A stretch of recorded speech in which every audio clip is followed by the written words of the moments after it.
Hello and welcome back to the Comic Lira podcast, the podcast that does deep dives into the best, worst, and middest of comic books, graphic novels, and sometimes mangas. I'm your host, the soon and very soon to be known as Comic Stan. Hey, and with me as always is my culling co-host, it's Jamie. Culling? Yes. Fucking hell. I took a bit of a day off with this one. I think I say that most of the time, but I was like, the title of the comic is a verb that I can just put in and it's easy. What is the title of the comic? This week, the title of the comic is The Cull. I never checked the title. I just send you the thing and you were like, yep, let's go. Yeah, literally. I just started reading it. The Cull makes sense as a title. It does. It's a briefly mentioned thing, but we will get into that, of course. How are you doing, first of all? I'm very well, thank you. I've had a nice day. It's been a bank holiday in the UK. Oh, yes. The bank holidays, which make me at least somewhat agreeable to the fact that Americans get like 3 months for summer holidays. Well, they do, but they also don't get healthcare, so, you know. Well, we get 6 weeks, but we get the bank holidays as well. That was more my comparison. The healthcare is a much bigger issue, which I don't think we are the ones to tackle. But I will say, I have some strong opinions on it. I will say it is a cool thing to, like, if I do want to break my arm, that I can just get it done for free and not have to worry about the cost or anything. So I went shopping today, Ryan. Oh, yes. And Ryan picked me up and brought me to our studio to record this podcast. And I've had a white box. Our studio in an underclosed location. Yeah. And I've had a white box with me the entire time. And Ryan is the exact type of person who's just not asked me about the box. It's because I already know. I know what contextually it is. I don't know what's in the box. What's in the box? But I do know it's some kind of gift. Yeah, I went shopping today and I got a small gift for you. So is this the gift that you told me you already had? And no.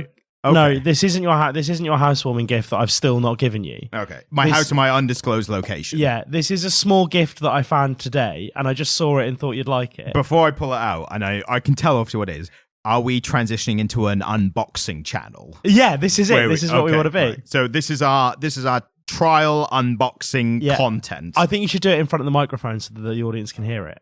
This is me pulling it out of the box. Yeah. This is the bubble. Hang on.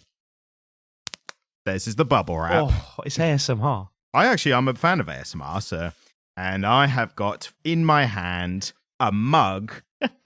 Says something that I think would get Jamie cancelled. It's not. It's a Marvel themed mug. Bear in mind, that's a Disco Elysium reference. Look it up if you don't know.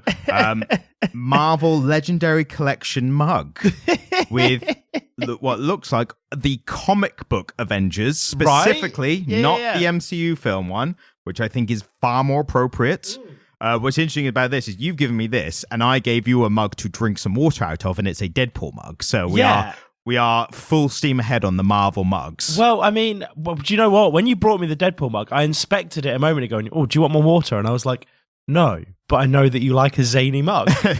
And like, I saw it today and it made me smile because it looks very legit, but it's also in a plain white box, which indicates to me that it is highly bootlegged. Well, to be fair, even the official ones do cheap out on the boxes like these for like if you're buying it in a shop. Really? Because they're not selling it like they're not because you're looking at the mug. Like once they've packaged up the mug, they're not going to spend extra money. If you're seeing the box, you've already purchased the mug, essentially. You've put it on the counter.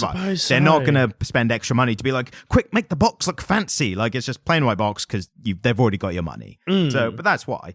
I'll tell you one thing about the mugs. And this is going to be a mugs podcast for at least another couple minutes if you don't want to skip ahead. But the thing about the mugs is I first of all love the mug, obviously. Thank you very much. You can tell the common theme of my mugs is I like the white mug aesthetic, so the shape especially. So in England, for anyone who's not British who doesn't know, it's absolute anarchy when it comes to mug shapes over here.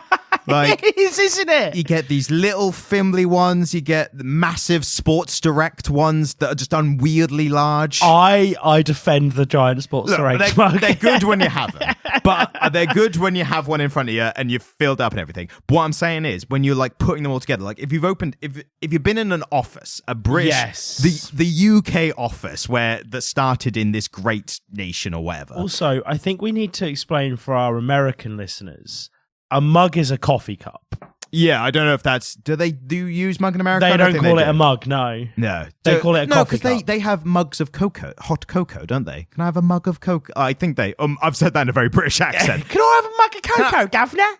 I think they say, can I have a mug of cocoa? Like, I think they do use mug. So maybe they call it a mug, Maybe. sorry. But they might not use it as colloquially as we use it for tea and coffee, potentially.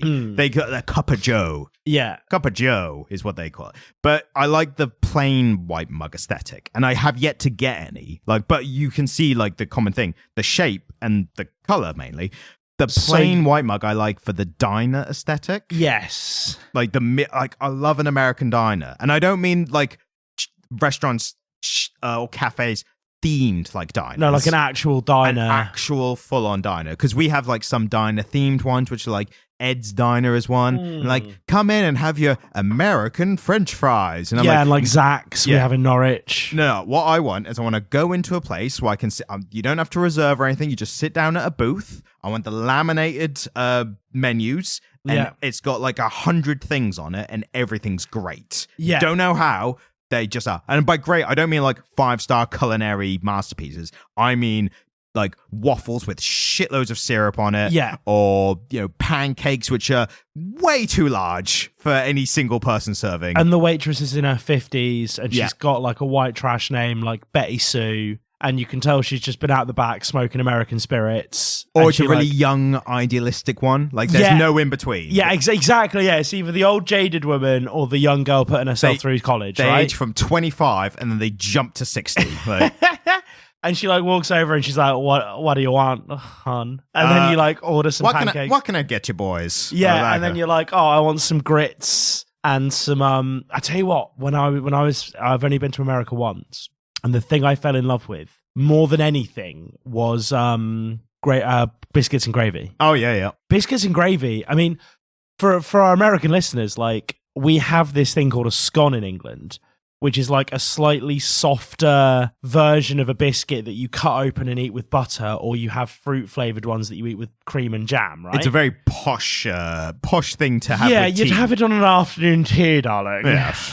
But fuck, like, I don't know what the gravy is, and I've not been able to replicate it. I think it's like a white sauce of sausage in it. Yeah, it's gravy. I think over there is they have more types of gravy. We mainly just have one gravy, which Americans call brown gravy, or like a jus. It's why we were so suspicious of KFC gravy, because it tasted far too good. That everyone was immediately like, well, hang on, what is in this? Because this tastes too good for a normal gravy. Do you know how they make it? Grind up chicken in it. They literally scrape all the dirty ends from the bottom of the fryer and blitz that up. That makes sense. It tastes like that anyway. But like, it's I'm not kinda surprised. delicious. Well, yeah, of course. You can drink KFC gravy by itself. Anyway, we've tangented enough for our intro, as is custom here at the Comic Lyra podcast. I apologise for the tangent. Oh, for don't all the apologise for listeners. the tangent. I saw a mug. I would say never, like, the tangent at the beginning is staple of the podcast. Yeah, now. I suppose it is. But there's that thing was it? There's two wolves inside of you, and that whole thing. For me, it's there's two wolves in there. One that just wants to tangent, and one that's worried that people just want us to get to the comic. And these two wolves are fighting. Like that's where I am. Absolutely. So the Cull is the title we're doing today, and this is one of those ones. The old expression about the actor's expression of, or like showbiz in general, one for them, one for me, or one for them, one for you. This is one for us, isn't it? So in our version is one for the SEO tie-in, one that stops Jamie going postal on the podcast. Ryan, you can't be that brazen about it.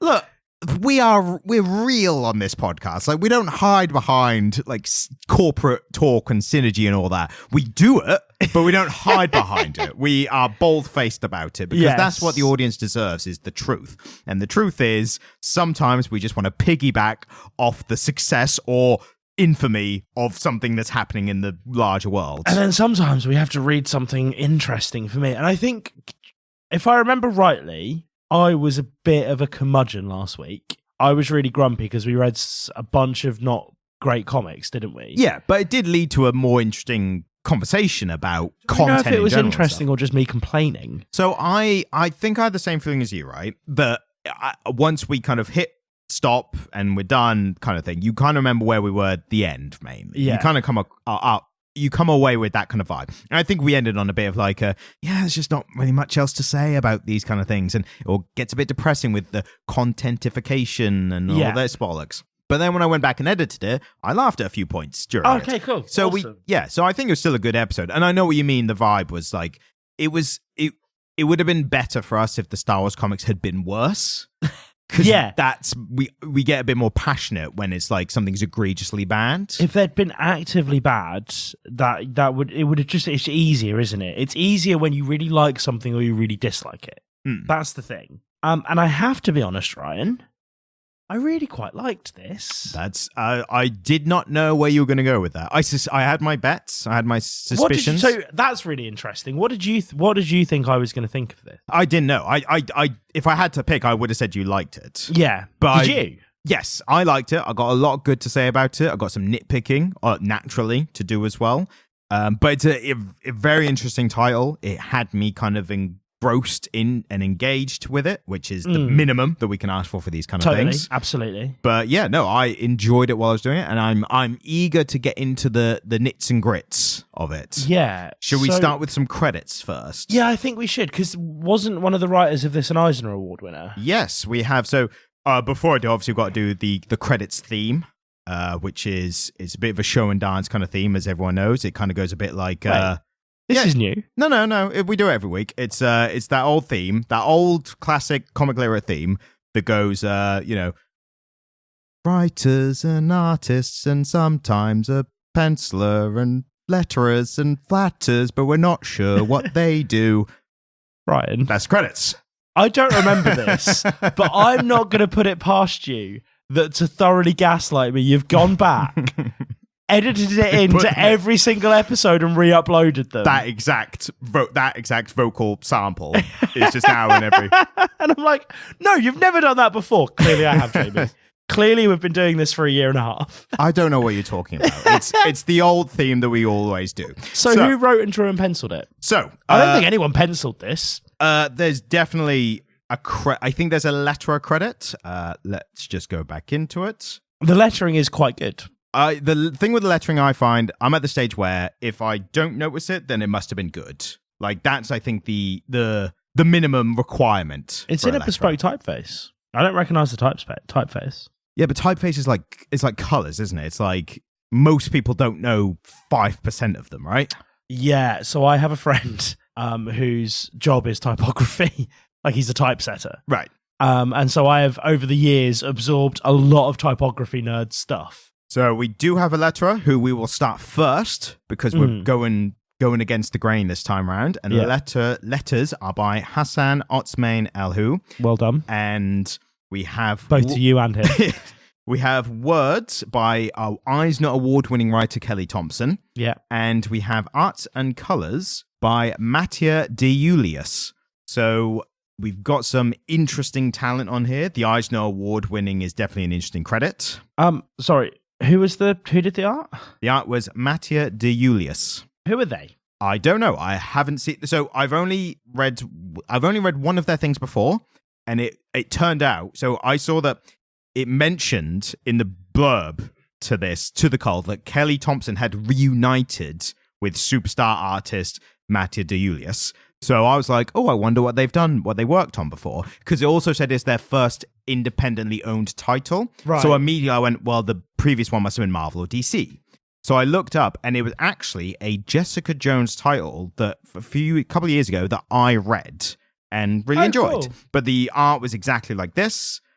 This style? Yes. I'm amazed that Jessica Jones is Marvel, right? Yes. I'm amazed that Marvel let this slip through. I think it was one of these weird titles, and they'll do this often, where, and Marvel and DC both do this, and I've got a few examples, actually. They'll just do a limited run, so like a 4 or 5 issue run. And it will just be something cool. Yeah, and they'll just do whatever on it. So like Tom King did Batman for a while, the main run, which got kind of panned, which as a massive Tom King fan, I completely understand why it was panned. It was really ambitious, and it didn't stick the landing on some storylines, and it kind of fell off the rails a bit. So fair enough. He, after that, did a short, 5-issue Batman run called Killing Time, I think it was called, which is fantastic. I cannot recommend it enough. Yeah. Again, big Tom King fan.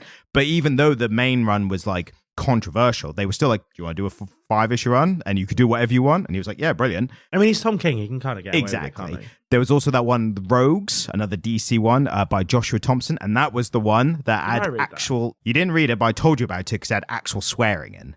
So again... Oh, yeah. And it was a great story as well. It's about a heist in Gorilla City by the Rogues. But the best thing, like I mentioned it to you for the swearing, and that's another example of like, if it's this limited title run, you can do whatever you want. So yeah, so there's some cool people on this, like, and so the writer had an Eisner Award. Has the artist got one? I assume not only because they haven't mentioned it. Yeah, but the art is, I would say, the best thing about this comic. Oh, yeah, by far. I mean, I don't know, actually. It's good. So, are we in starting with the arting? Yeah, so... Shall I do the theme for starting in the arting? Brian. You know, the theme. Yeah, the theme we do every week. Yeah, go on then, just jump into it. So, I'll just press the button and it goes, and we're starting with the arting. Anyway, go on. Have you been working these up this week? Are these all coming off the dome? Yeah. Look, if you want to know the real truth, like peek behind the curtain, I listened to old episodes of podcasts I listened to, and it was the reveal of like how their themes came about, and it kind of like jokingly started like that. So that just put in the mood of like, what if I just like did that? What if I just had a go at it? What if I just had a? I mean, I'm enjoying it. The starting with the arting one, I really was trying to lean on. The main inspiration was Bananas in Pajamas. Oh, so I was going, like, we're starting with the arting. And I couldn't think of like, I generally was thinking of like, is there something I could do to replace of falling down the stairs? Yeah, and they're walking down the stairs because they're not falling, are they? They're walking down the stairs. But I couldn't think of like what that would be transposed with starting with the arting. We're starting with the arting, and we're looking at the art. That needs some work, but we can try again next week. I feel like it's there. I feel finished product. We can just keep workshopping it. Yeah, we can keep workshopping it, honey. It's okay. Everything's gonna be okay. Nah, it's finished. But go on. So it's clearly this very highly digital style, isn't it? Yes. I was looking at it when it first started. So without getting into the story yet, there's certain style in the style is consistent, but there's certain context in the first issue which is different from the other 4 issues that follow. Basically, the first issue is very grounded, very realistic, very, normal, everyday. And I thought it was so realistic that it was almost giving me a bit of like uncanny valley when looking at the characters. Yeah, I completely agree. Which is a credit to the detailed drawings. I almost suspected that maybe the artist was using like photo references. Oh, undoubtedly this artist was, yeah. But the only reason I doubt that now is because of how good the consistency stays after they leave this grounded setting, if for lack of a better term, before we get into the story. Do you know what I mean? I would say this artist was definitely using some kind of photo reference for the faces because they're very good. They're uncannily good. I showed this to the lady of my life. And it was somewhere around issue 2, and I just showed her a random panel, and I've gotten back to the panel that I showed her. It was this page, and I was just scrolling through while I was reading next to her, and I said, what do you think of this comic book? Titties! And now it's all I can see. So there's a character, and all of the characters are wearing the same costume throughout. So took the same screenshot? Is that at the top? Yeah. To compare, the detail on that was really good. Yeah. Specifically, I'm talking about a fantastical creature. Yeah, and all that stuff looked great. Yeah. Although, because I asked her at that point, it was like issue 2, what her overriding sense of it was, and she said it's all very pink and them some big titties. Yes. And that was all I could see for the next 3 issues. Just everywhere I looked, I was like, oh, there's Lux. Well, the proportions on the characters were really interesting. Like the thing you always mention about characters looking distinct, like from each other. They all look very distinct. Yeah, they're not only just in like who they are and what they wear, but like the body shapes and sizes are all quite distinct as well. Totally, they all had different silhouettes. They all looked distinct. They all looked interesting. I tell you what, the modern, not craze, but the modern is it fad? I was talking about hair color, and you know how people do more extreme hair colors nowadays. That is an absolute blessing if you're a comic artist doing like a modern day or like of young people. It's like I'm 100% giving these characters different color hair, and I think there's some people be like, it's the bloody woke mind virus. It's like no, it's literally just so comic artists can just distinguish the characters from each other. It's like blue hair, green hair, pink hair. Like works, though, doesn't it? Yeah, no, exactly. That's what I'm getting at. Yeah, So this sort of digital, because this is like digital paintings. So each one of these panels is a digital painting. Yeah. And I've lived with a digital artist. I've watched them work a lot. And a lot of my friends are digital artists. And getting the shine and the polish onto those digital paintings takes a lot more skill than you'd think. I just assume any kind of drawing, I just assume I cannot fathom what is required to do that kind of stuff. So I think people, exactly, right? We're not artists. We are mere mortals. I think people who have never either done it or watched somebody do it have this perception that drawing on a computer is easy and certainly economizes certain elements. I'd say my very limited layman understanding, it gives you a lot more options and it gives you like more access to do different things. But ultimately, from whenever I see like a behind the scenes of an animation or anything like that, they are still hand drawing on like a stylus type thing, aren't they? Oh yeah, totally. Yeah. So the thing with it is it economizes things like you can be a bit more brave because any mistake you make can be just, Control Z, yeah. And you don't have to worry about your lines being as clean because you can draw a line, Control Z, draw a line, Control Z. And I've literally watched people do that. I've watched people's, but the other end of that is that you then spend 20 minutes trying to get the perfect line. Control Z, no, not quite. Control Z, not quite. And so it's, most artists or a lot of artists have the perfectionist. Like a lot of artists are perfectionists. Not like us, obviously. No, of course not. But so there's pitfalls in it. But getting that shine and that level of polish to digital art is a real skill, and it's very, very difficult. And each one of those panels is a very pretty digital painting. Like I can't argue against it. They're all fantastic digital paintings. I really love the sense of light. And so it's so interesting because there's moments like this where there's this really clear light source. Yeah. And it gives us a really great sense of the character. So I'm looking at a face here. I'm looking at Lux here, one of the characters. And again, I know all the characters' names because they're all so distinct. I yes. Get into that when we actually talk about the comic. But I can tell where the light source is coming from and the light's hitting it all beautifully. And that is like, it's a really well lit image. And then a page later, it opens up to a really open kind of third of the page panel, and it's like completely, there's no real sense of lighting because everything's so bright and everything's so lit. And I really like that. Like I like that distinction. I like the sense of light, and that's something that I sometimes think is lacking in comic books. Yeah, absolutely. I tell you what, I've mentioned a comic artist before, a guy called Alex Ross, who is one of the most famous comic book artists of this current generation. Yeah. Especially for comic book covers. Yeah, we've talked about him, haven't we? Yeah, and there is a kind of similarity in the type of artwork, which I'm just going to show you now on my phone. So this is like just literally Alex Ross in Google Images, but you can see that kind of same digital painting, but with the brightness. Was it the shine you were saying? Yeah. Like there's a lot of that, like very carefully used.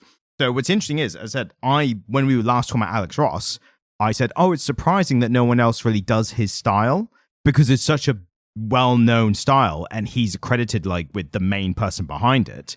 And now it seems we do have at least one artist here who is great with this style and is making an entire comic about it, which Alex Ross did do back in the day. So it's interesting that we've got someone new who's doing this. I just really like this artist's sense of anatomy and lighting. Like that pose. That's very naturalistic. So naturalistic. Yeah. I wish we could show the listeners what we're looking at. I mean, even more reason to go out. If you're listening to this, go out or at home online and go and read The Cull by Image Comics. Yeah. I mean, I would highly recommend it. You are right. It does look very pretty throughout, and it's really well realized. And it's a contender for best start of the year already. Yes, absolutely. Yes, I completely agree with you. I also agree with you that I got some of that uncanny valley from it. But that faded as we were going through. Yeah. And as I became, I think it's because I'd never seen anything quite like it. I think for me, like what I was trying to get across, I think it's going to involve a little bit of spoiling for like a 5-ish run. We will save the proper ending stuff at the end. But basically, it starts out in a more everyday suburban setting. And then after issue 1, it's a more fantastical setting without saying too much at this point. But the main reason I say that is in that first issue, I got the uncanny valleyness because it was like my brain was trying to distinguish whether these were photographs or not. Yes. Like trying to distinguish between live action and animation when they're so, an animation, I'm usually like, arts essentially. But when they're so close with this style, the brain in an uncanny valley way for me had a kind of like, what are we looking at here? Like I had to like keep looking at details and be like, oh my God, that's so detailed. And like, I constantly had to kind of remind myself what it was I was looking at in a very unconscious way. But when we get to the fantastical setting, my brain kind of then went, all right, we're now, there's no uncanny valley because it's all fantastical. And the art is reflecting that in very good way. I just got less of it when it was more normalized. My brain was trying to distinguish. And when it got fantastical, it's like you're looking at like AI produced whatever. It's just like, it all looks, when it's fantastical, it doesn't trigger the uncanny valleyness as much, I think is the main thing. And the characters themselves get a bit different as well, and that kind of reinforces it as well. Yeah, so would you like me to recap this story? Because I feel like I can recap this one. Well, I go for it. And you can do whatever you want. My prompt was going to be if we could get the breakdown of like the first issue. But if you want to include any more, then feel free to do whatever you want. Cool. So a group of young people go to shoot a short film early in the morning. It's their sort of last hurrah together before their lives sort of tear them asunder. And they all go off and do different things with their lives. They're all kind of on the precipice of adulthood. And they get sucked into an alternate dimension and chaos ensues. Yep, essentially, yeah. And they all have their own problems. And I think one of them is more troubled than the rest, which is interesting because that comes into play later on. In terms of the writing, did you like it? So the writing for me, there's the two versions of the writing, which I've slightly different opinions on. The writing when it comes to the actual story, plotting of the story and everything, I thought was great. Like, I really enjoyed the story, where it went, the characters, like what they did.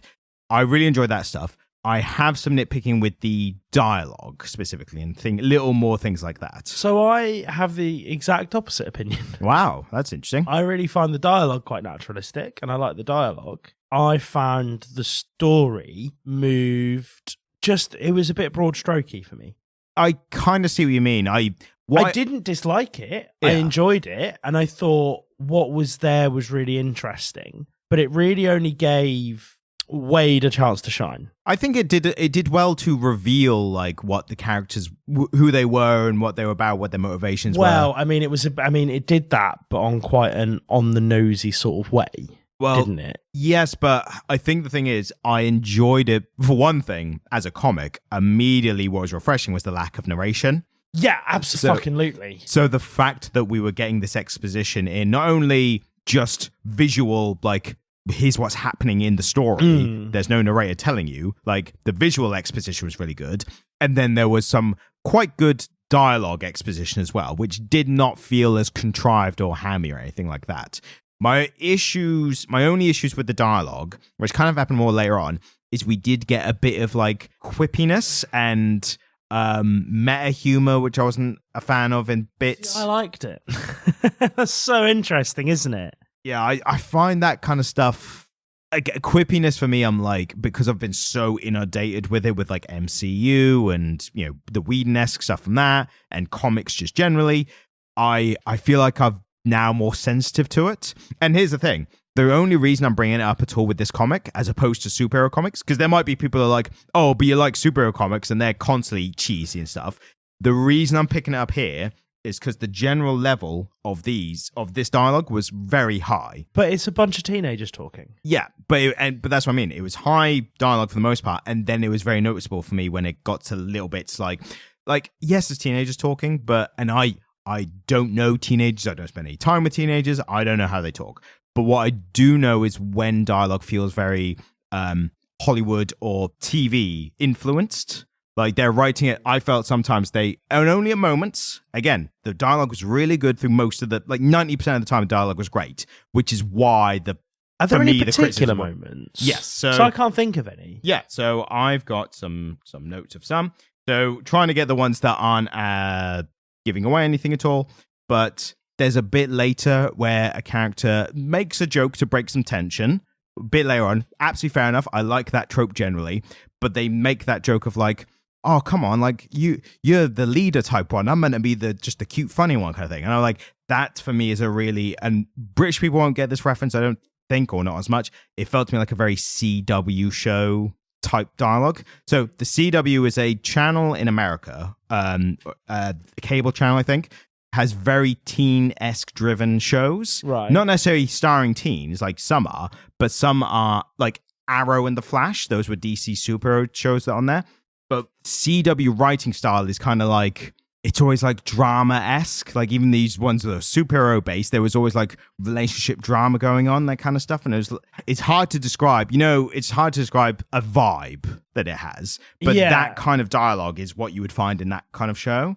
And it's like, it feels too on the nose of like, if I'll do the meta humor, put a hat on, like this character type is not acting how this character type normally acts. But it really fed into her character. Yeah, and I think that sentiment would have been better delivered in a less obvious way. Right, yeah, okay, I can see so that. I again, this is why it's nitpicking. And I feel the need to constantly justify, I'm not having a go at it. I'm looking at something that's mostly perfect, almost, and I'm just seeing that makes the problems, the imperfections more glaring. You know what I mean? And you know me, I like my super shenanigans muck. Like, you can't even dig into all the problems there because there's just, shooty bang laser beams and everything. Well, there's shooty bang laser beams here eventually, isn't Yes, there are. And it's very well tied in.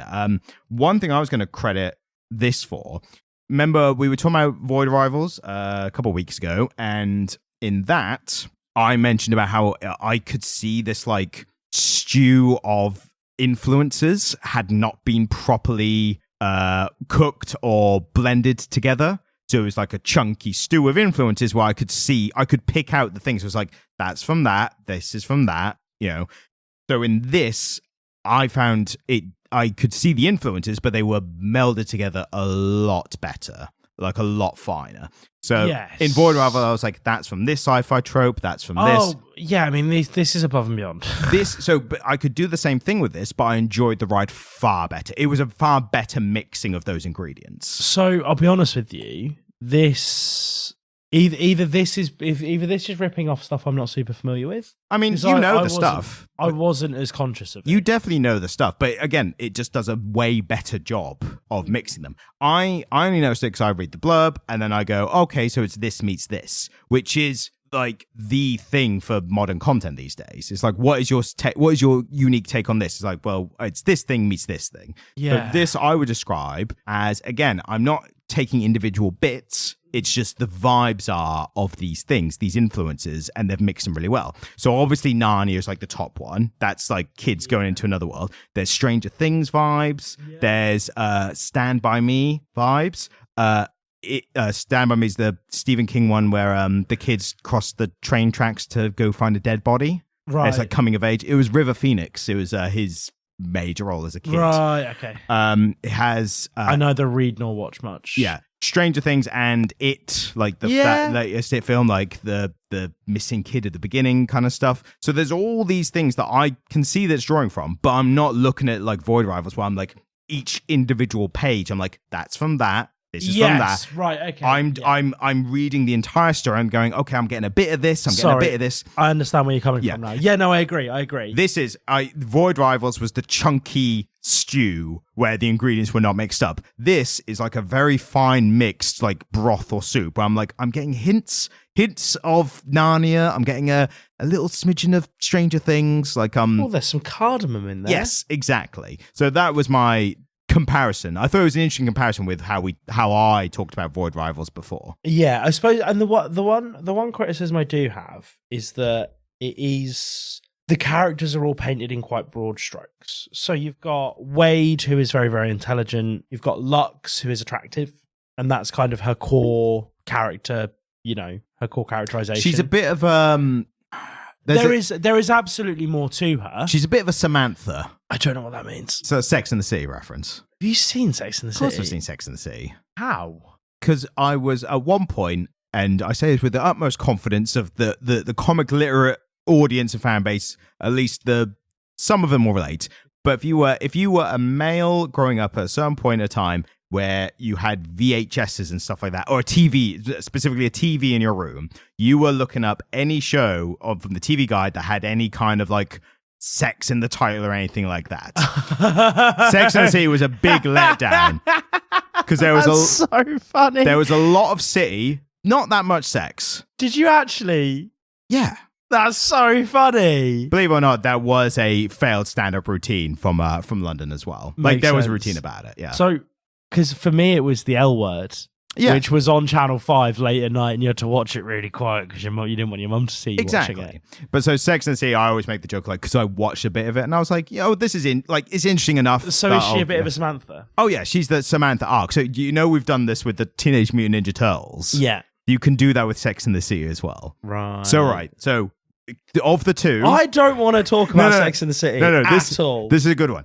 Which Teenage Mutant Ninja Turtles are which Sex and the City characters? Well, I don't know. I've never seen Sex and the City. I'll tell you, right? So Leo, he is your Carrie, the leader of the group, de facto leader, the one that would most likely have a narration and inner monologue going during whatever. I've got to remember the Charlotte, Samantha, and there's another one's name I can't remember. Cynthia Nixon's the actress's name. Charlotte, Samantha. The other one's name, Charlotte, Samantha. You're just going to have to Google it, aren't you? Sex and the City characters? Miranda, right. So, of the toes, Leo is Carrie, obviously. Yeah. Donatello is definitely Charlotte. The bit more smarter, a little more conservative, like not conservative like that. Wait. But here. Yeah, sure. Yes, exactly. Yeah. Then we've got Raphael, who is probably a Miranda. Yeah, Raphael is definitely Miranda. Well, what's Miranda like? Miranda is a bit stricter, a bit stern, like, doesn't take no shit kind of thing, like tells it how it is a little bit, that kind of thing. She's like a Sporty Spice kind of. Okay. I'm going into a third. Yeah, I was going to say. To describe. Just like Ant from Ant and Dec. And then are you an ant or a Dec? And then is Samantha a hot mess? Is that the thing? She's the very sex positive, like, right. You can't judge me, like I'm just being me and I'll do what I want and I'm strong, independent woman, that kind of thing. I like Samantha. And therefore, Michelangelo. Oh, yeah. But instead of sex, it's pizza and skateboarding. That's where it starts to fall down. No. It's perfectly. We've got it perfect. So I mean, pizza and skateboarding is kind of white American male sex, isn't it? Yeah, exactly. They go mad for it. So Carrie is Leo, Samantha is Mikey, Miranda is Raphael, and Charlotte is Donatello. Cool. Perfect. We've sorted it. Should we just end the podcast now? What, for good? Yeah, we've done it. We've finished it. We've completed it. Lux. Right. Yeah, so for me, the characters are painted in quite broad strokes. So Lux, as we've established, is a Samantha. Yeah, you've got your character arcs. I think archetypes. Wade is kind of the Miranda. More of a Charlotte, Donatello. Yeah, so Wade is your Donatello. And then Cleo, or poor Cleo. Yeah, Cleo's going through the ringer, for sure. Without getting into the details just yet. Definitely. Well, no, I think it's time. I think we're there. Okay. So Cleo... But we're going into spoilers. We both highly recommend if you want to go read it. If you haven't read it, go read it and then come back. Yeah. So Cleo, Cleo feels responsible for having lost her brother. It becomes apparent through the events of the comic book that she's been cutting herself and she's been self-harming. And not to divulge too much, but the prime example of that visual storytelling, the stacks of the missing posters, like that was the kind of lightning bolt moment for me where I was like, oh, we don't have a narration. It's like, my brother's been missing for 2 weeks or whatever. We just have bang, like visual storytelling. There you go. Yeah, absolutely. And he'd been missing for a year, hadn't he? I didn't know the time. So, yeah, he'd been missing for about a year.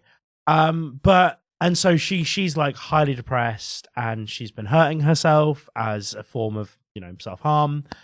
and when they all get powers because the world that they go to is a hive mind, and so it's all connected. So it absorbs strong and young and healthy things. Yeah.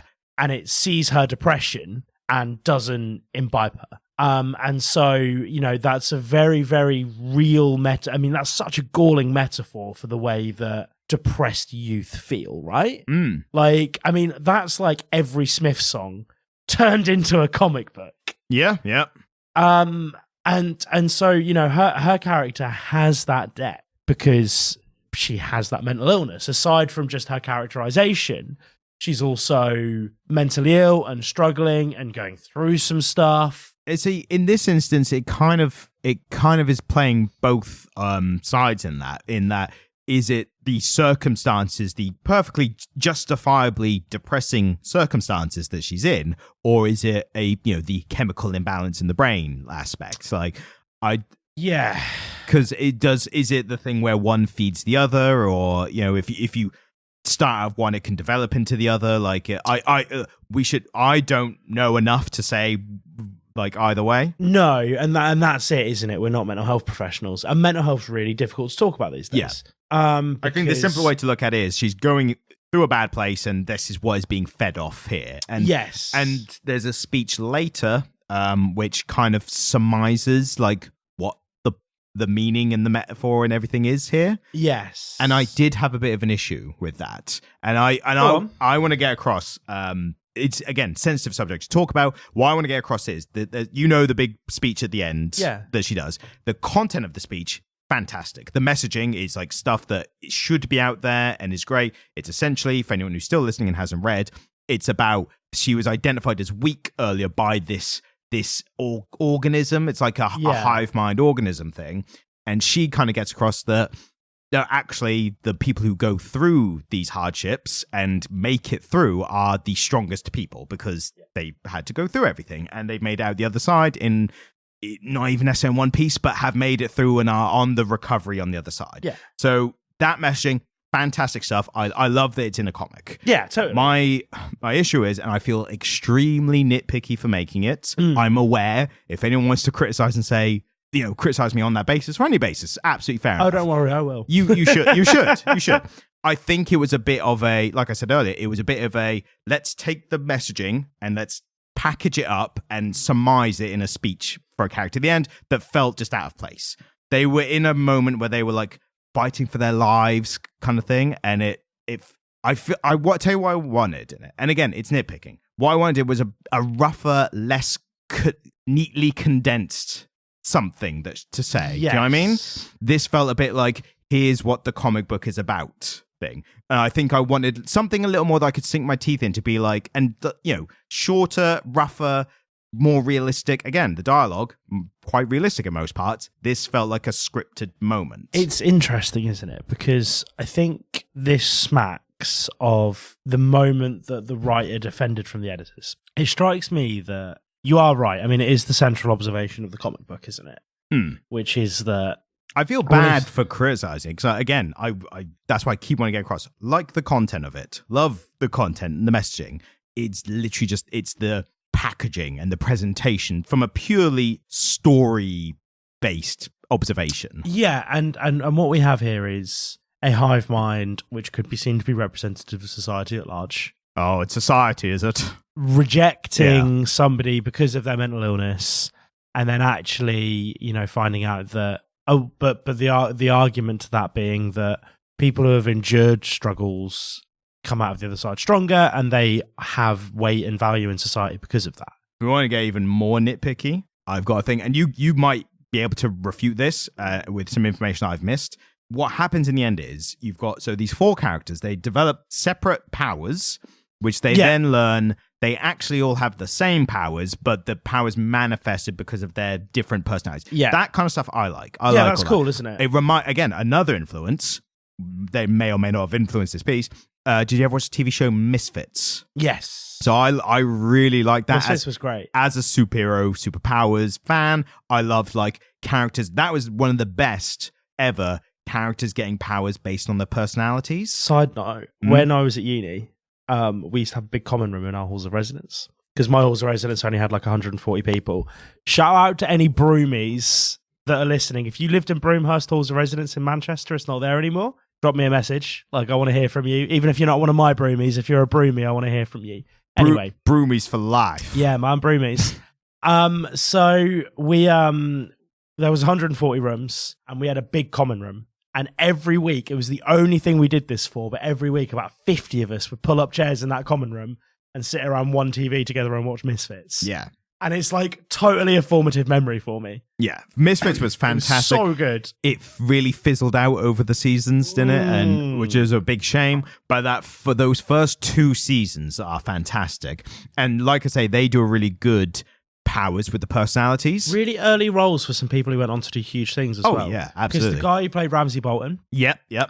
And then the guy who played the German one in Umbrella Academy. Yes, yep, Klaus. He was fantastic in it. The girl who was in Scrotal Recall, which then went on to Netflix as something else, was in it. Yeah. But so there was they all this, did stuff. Yeah, they all went on to do really interesting stuff, didn't they? Yeah. But the powers, especially, you had the one character who seemingly didn't get powers, which was very interesting. Kind of a similar thing here. Yeah. Again, another like influence without it being a direct copy. Umbrella Academy, that's the same thing, isn't it, with Seven?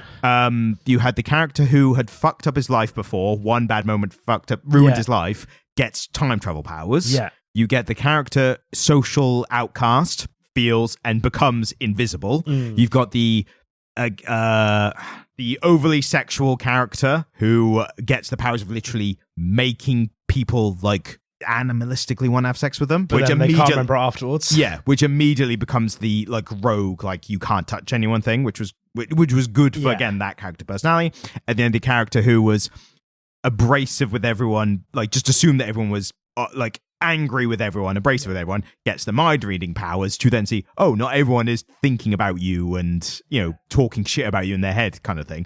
And then the character who doesn't get the powers was lippy, mouthy, like just chaotic, would never care about consequences or anything, was constantly fucking up their life just from being an asshole constantly to people, get immortality. The ultimate, like, you think you're young and you're going to live forever? Well, now you are. Like, I thought, and I'm only mentioning it now, I just have that realization, they got that nailed down, the personality to the superpowers. So they do something like this here. They then discover they all have the powers, which for me, I think was a bit like, oh, okay, I would have preferred unique powers and then working together, but all right, this is how we're doing it now. My issue with... Doesn't it make more sense that way, though? It can do for the story. I mean, the story's whatever the writer wants it to be. But I was like, fair enough, fine. The thing that kind of, not ruined it for me, but was maybe a plot hole. There was this thing where the 4 of them with the powers are fighting this monster, and then Cleo is kind of getting it together. And I was really kind of gearing up of like, I like that they're all having this rah, let's stand up thing. And she's like crying in the corner. Yeah. And it's not focused on in the panels. You see it to the side. And I really like that. I was like, this is good. Like I'm invested. I'm looking like elsewhere in the panel. To find her. Yeah, to find her and see what she's doing. And then she pulls a thing of the hive mind out of a person, eats it, and then becomes superpowered. Yeah, I mean, again, I was going to mention this as well, because it is the only moment that doesn't really have a lot of internal consistency. I was like, where did you get that from? But they needed it. They needed it for her to have her moment. Yeah, but they could have done a thing like... And again, they, if it had ended on that triumphal moment, if it had ended on that triumphant moment of Cleo becoming powered and killing the monster, I think that would have been really a bit crappy. But it then goes on and it gives us this awful, wrenching ending where Cleo then discovers that they are in an alternate version of Earth. Great twist ending. I really liked twist it. Ending. Didn't see it coming, and I should have, which is the highest level of a twist ending. I must admit, I had an inkling. I think I had the inkling when they, in issue 2, they mentioned the other parallel worlds, and I went, ooh, maybe they'll go to another parallel world, and it'll be slightly different. But then because there's like 3 issues between where they don't even talk about it again, that was enough for me to forget about it. And then when it comes back up in the twist, I'm like, yeah, there you go. They did that. I like the fact that it was her parents that realized it, because essentially what I think had happened is, in this alternate version of Earth, she hadn't lost her brother, and so she hadn't become super depressed and dyed her hair black. Yes, yeah. And the parents even figured out, they were just like, "Oh, you dyed your hair," like, yeah. And then I don't really get the flags. I think it's because they left the flag. Yeah, because they took the flags and used them, didn't they? Yeah, I think there's someone there was making the flags to go into the place. Yeah, I think that was the realization. Maybe not super clear, but that enough fine for me that I was like, yeah, whatever. It makes sense. Yeah. Tell you what would have been. We're talking about Cleo getting the powers. Yeah. What would have been, I think, a bit better for this. Let me try this one on for size, right? What if the four with the powers, they literally have the conversation where they're like determining what they can and can't do. And they're thinking like, if we think about doing a thing enough, then the powers seem to read our intention and actions it for us, right? They're kind of working that out. What if after that point, they had then noticed Cleo crying in the corner and then used their combined powers to give her powers? Yeah. And then the messaging would have been, you might fall down and you might be, stuck on the ground stuff, but you can rise up with the help of those around you. I get by with a little help from my friends. And then you get superpowers and you make a Megazord from the plant stuff, which that part was like, you've lost me here now. I mean, I think it's interesting because going back to the bit where she didn't get powers. That great bit. So Lux and Wade's brother had just had sex. Will wasn't it? Yeah. Will Wade. Was that a gratuitous sex scene? No, I mean, I think it made sense within the context. I think, two teenagers' reaction to a potentially life-threatening situation is, we should probably see what it feels like this one time, right? Yeah. I get it. On the surface, I get like the logic. I think my personal, like drawing on my own, like personal, like placing yourself in that moment, I think I would be too much of like we might die, like pull your pants up, like we gotta look around, like we could be killed any moment. Like I think that's my personality. I don't think you're remembering what it felt like to be a teenage boy accurately there, mate. But we don't know what it's like to be in a dangerous Narnia. Like that's the thing. This is very true. But I didn't want to talk about the sex scene to its own end. When they said, it absorbs everything that's pure and strong and stuff. Yeah. Takes what's good and combines it with itself. Yeah. My first thought was, they're all going to find out Lux and Will had sex because they're not going to get absorbed because this is it moralizing, you thought it was a purity thing. Yeah. Well, I thought they were going to moralize. I thought this was going to be a moral thing.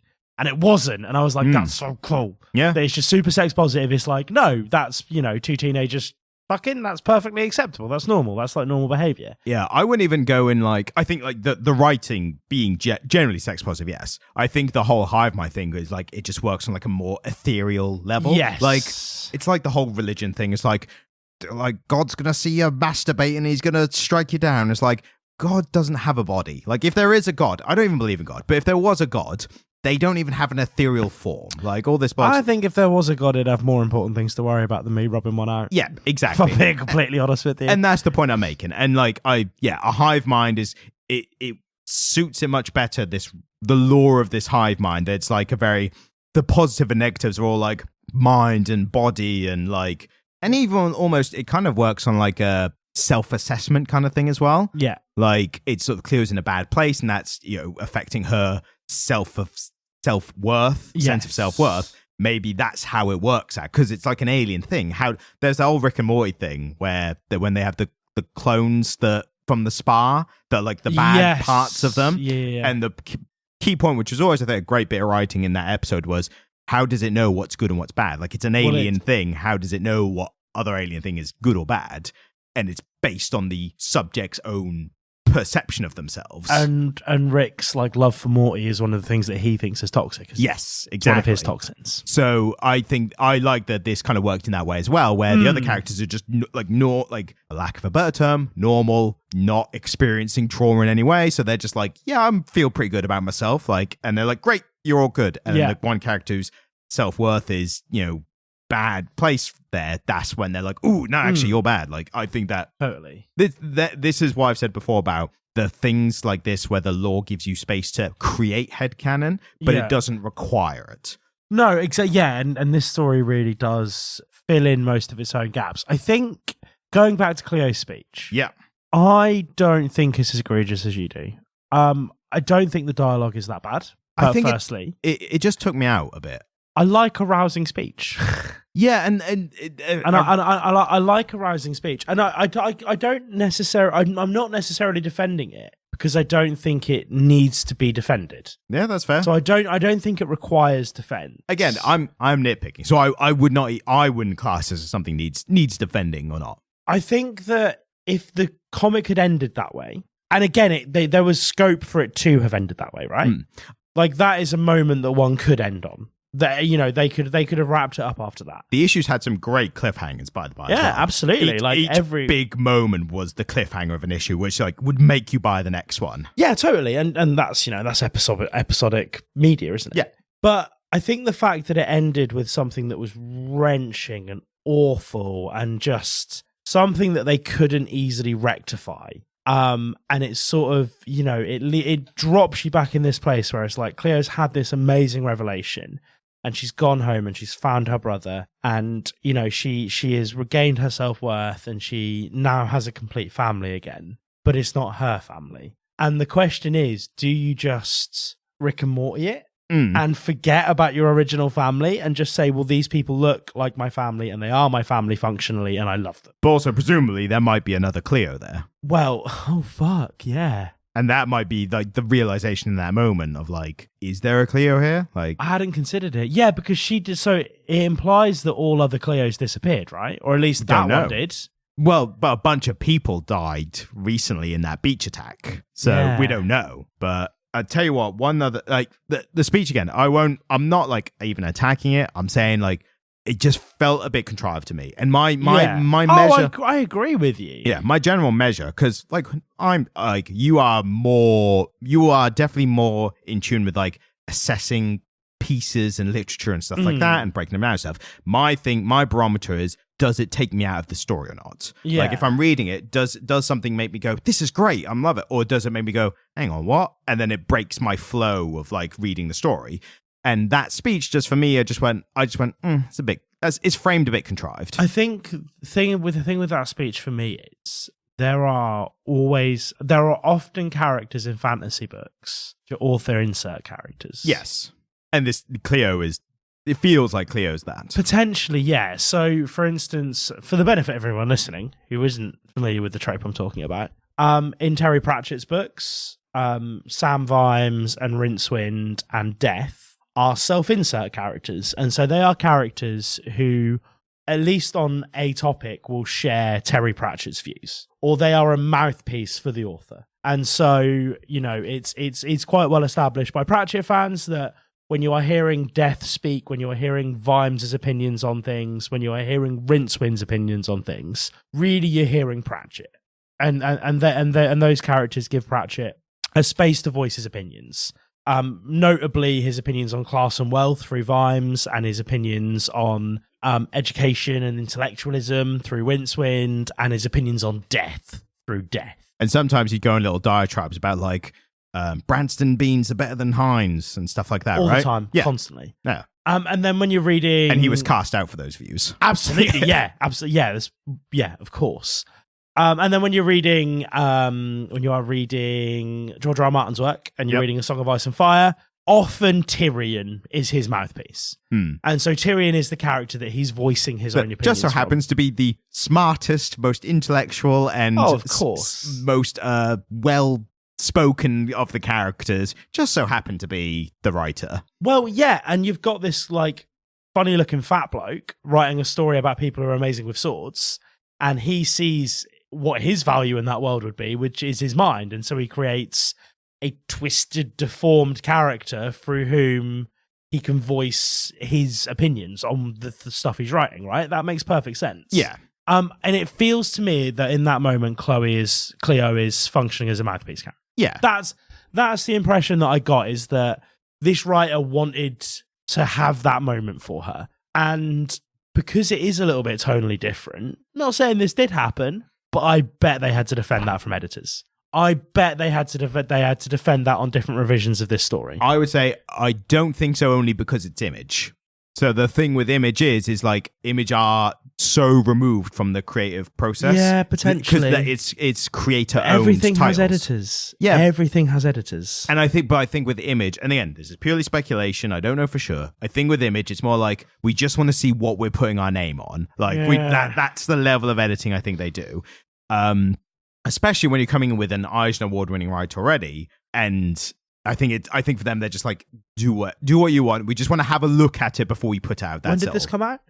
This came out. The issues came out late last year, and the trade paperback only just came out like the last month. So would this have been eligible for the last Eisner Awards, or would it be this next one? I don't know if I think this. When is the Eisner's like mid the year, I think. So I think this will be for the next one, I think. Do you think this might? I think it'll get a mention, like it should do. Like, I think for artwork. Oh, absolutely, yeah. I think for artwork. I mean, the writing's good as well. I think this on top of like the Jessica Jones work that she's previously done with Kelly Thompson.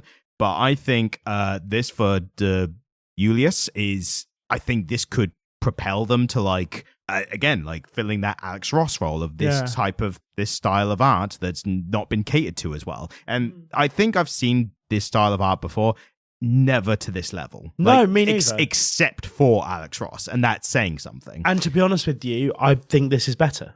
I don't know, because Alex Ross is so iconic, and it's weird to compare like the person who it feels like, and I might be wrong about this, feel free to correct me if you're listening.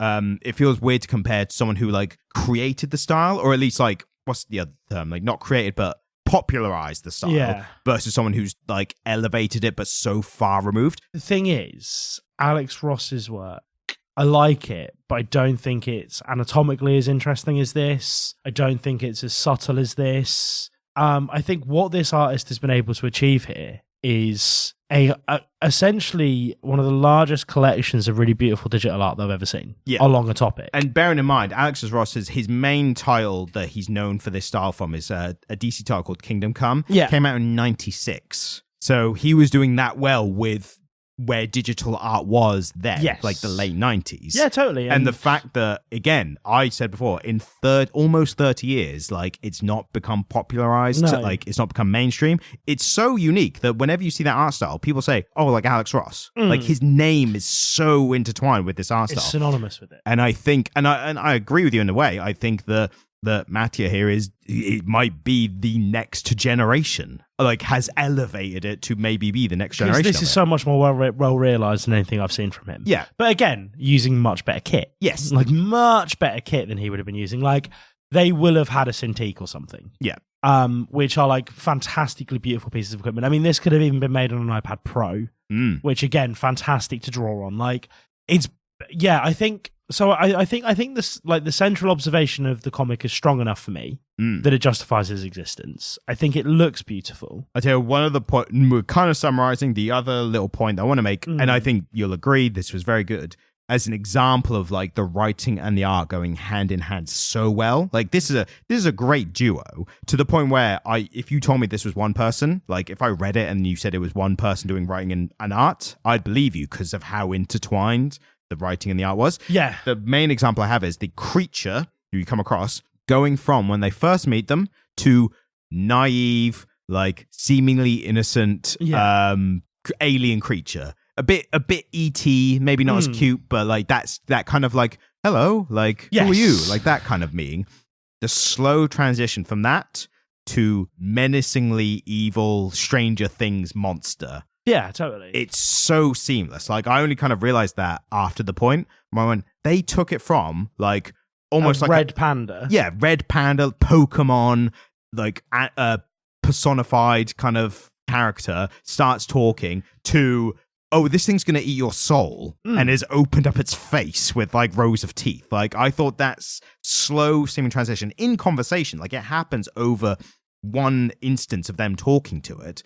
I thought that was, again, just a great use of writing and art. I think they both worked towards this one lofty goal, and I think they aced it. Yeah, and it's interesting because now that I think about it, there's this interesting, like, throughout that we have a really great representation of Wade as the ego. So Wade is like the thinking mind, and then we've got Lux as the id. And so we've got the id and the ego kind of represented as they go into this mystery world. And, you know, Wade's first instinct is to explore it intellectually and to understand as much as she can about it. And Lux's first instinct is to essentially satisfy her own carnal desire. And you know, both valid. It felt more of like a very practical minded, my own sense, my own, like what was happening for me kind of thing. Exactly. And she had that thought of like, there's a sensation that I haven't experienced that I can now. And literally, like, she's thinking about her own bucket list in this moment. Yes. Whereas him already, Wade is all like, what's happening out here? The difference between the id and the ego. Exactly. That's the thing, isn't it? It's the difference between the thinking part of the brain and the feeling part of the. We're talking about Freud, which I don't want to do on the podcast. I think I've never mentioned Freud here before, though. I think you have, but the problem was you were when it comes to Freud, you're talking about one thing, but you meant your mother. That was a shit joke 100 years ago, Ryan. And it's still just a shit which entertains me endlessly. Anyway, but you know, so there are these consistent, fun little, very literary juxtapositions happening. Yes, and there's all of these times that the characters are kind of playing off against one another, and it's all played out in this very beautiful visual style, this really enjoyable digital art style that, as we've explored, we don't really see in comic books very often. Yeah. And so it is interesting. I wouldn't be surprised if we saw this one shortlisted in the Eisner Awards, or the much more prestigious, the more coveted Comic Literate End of Year Awards, which everyone's already talking about, looking forward to. Everyone's already talking about possible contenders and everything. Have you not seen Tom King's Twitter? Tom King's like, if I don't win a Comic Literate Award, I'm going to go postal. He said that. He's just talking about Drake and us all week, man. Guy's been going apeshit. Yeah. And obviously we'll have to do the physical awards again. By the way, how did you get on with last year's physical awards? Do you know what the worst thing is, Ryan? Do you know what the worst thing is?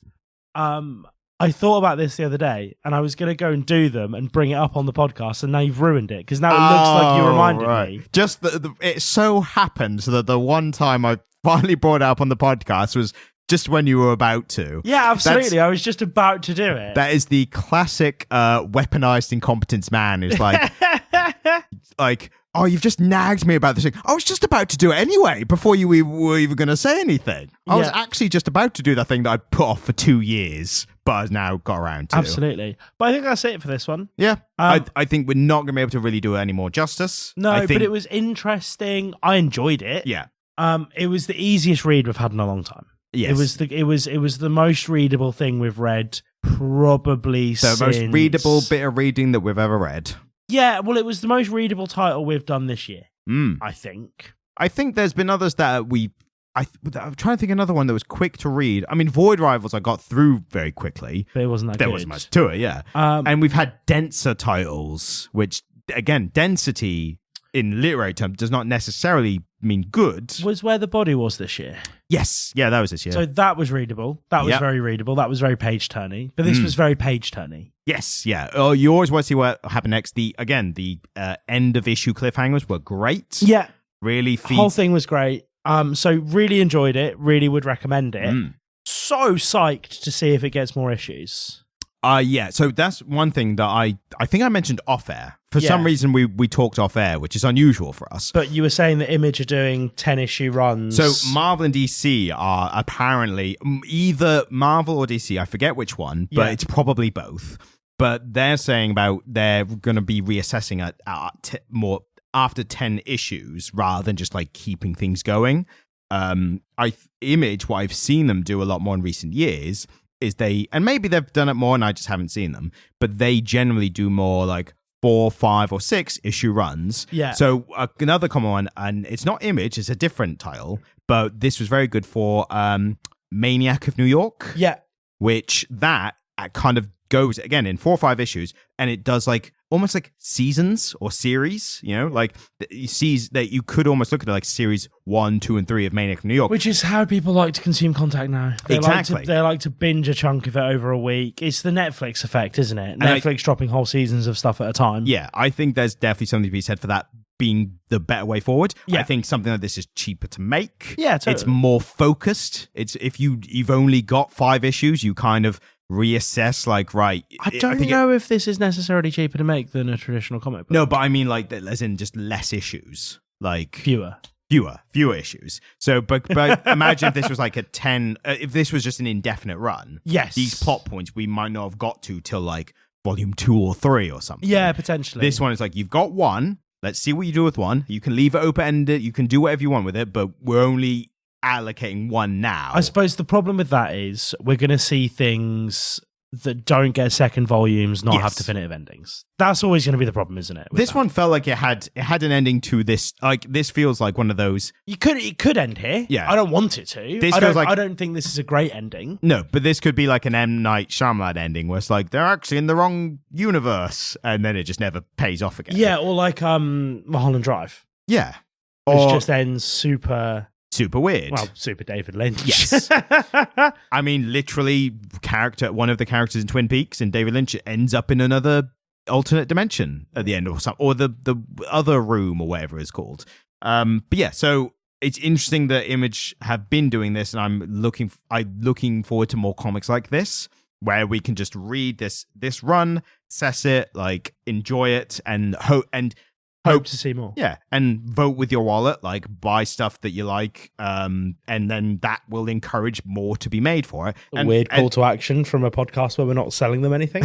I'm more saying it's I view vote that with your ears. Listen to the Comic Literate podcast. I view that more with like films and TV and stuff as well. Like if you like something, like go out of your way to buy it more, because that's the best. That's like voting with your wallet on. Yeah, if you like a thing, go and buy the pencil case. Do you know what I mean? Exactly. Like, that's the thing. So yeah, I think we've done all we can now. So thank you very much for listening. I do have a piece of feedback from a new consultant that we have. It's our resident medical consultant, and I like that name. Are they going to look at this thing on my arm? Well, hopefully.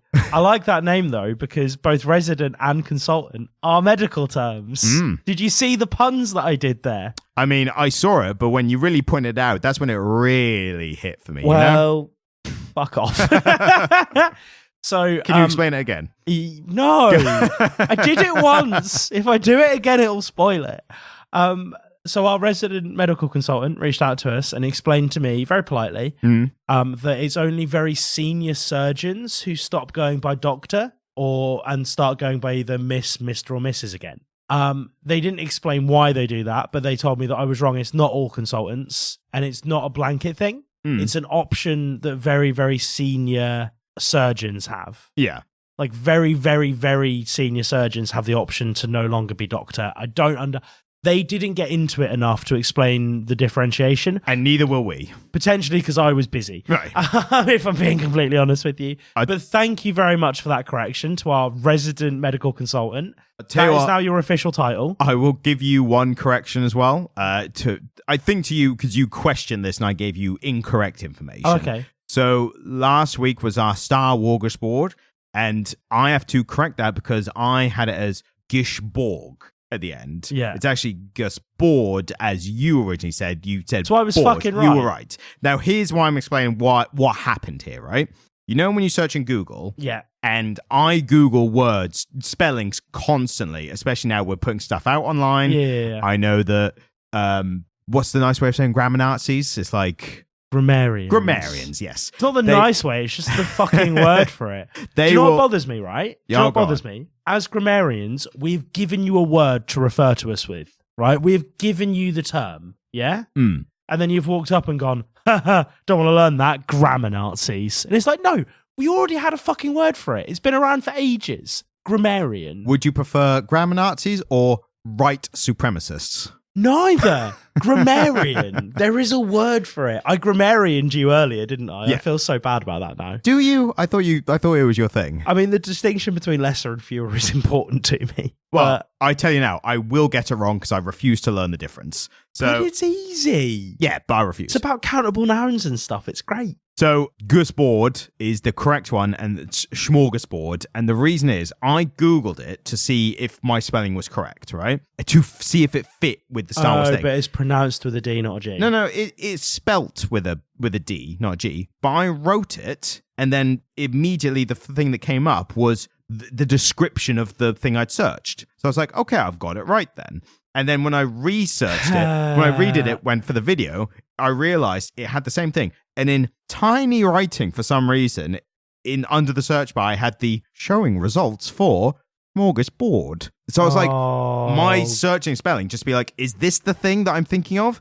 Google went, it is, if you'd spelt it the correct way. And I was like, oh, but it didn't tell you. Well, it did, but in like fine print way. And this is the problem. It does in the way that Google's like, excuse me, sir, I think you might have actually meant to spell it this way. I'm just going to show you the results for that just in case, but if you want to search it the incorrect way, I'm not saying that's incorrect, but just say like Google was like that basically. Google's a servile creature. Yes. Don't worry, it won't be soon. No. Have you seen that did I send it to you? Have you seen the robot that they've hooked ChatGPT up to? I've not, no. Oh, dude. They sorry, this is going way off tangent. They built a robot and stuck ChatGPT in it, right? And it caught fire. No. It was fucking good.